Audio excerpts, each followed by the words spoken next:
તો છે ને મિત્રો અત્યારે કોના વિસ્તારમાં વરસાદે બાકાજીકી બોલાવી દીધી, વરસાદ આવી ગયો છે અને કોના ખેતરમાં કોના વિસ્તારમાં નુકસાન થયું છે.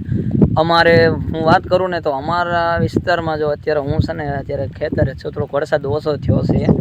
કાલ નાઇટનો લગભગ છે, નુકસાન કેટલું થયું છે એ જોવું તમારે. જો અત્યારે સિંગું છે, આ માંડવી રહી ને માંડવી જો છે, આમાં કાંઈ વધ્યું હોય નહીં. આમાં લગભગ આ પાલો રહ્યો ને પાલો, આનું કામ પતી ગયું બધું.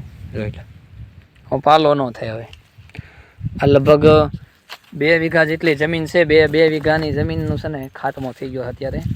એટલો નુકસાની છે સિંગમાં અત્યારે. એમાં ખડો લેવાનું નહીં અને એટલે પડ્યું ને વરસાદથી એવડી મોટી નુકસાની થઈ ગઈ. લગભગ 4 મહિનાની મહેનત અત્યારે ધોવાઈ ગઈ છે અને પાણીમાં વહી ગઈ છે એવું છે. આજુબાજુના લગભગ આ જો કપાસ ને બધું સમજો એમાં એવડી નુકસાની છે.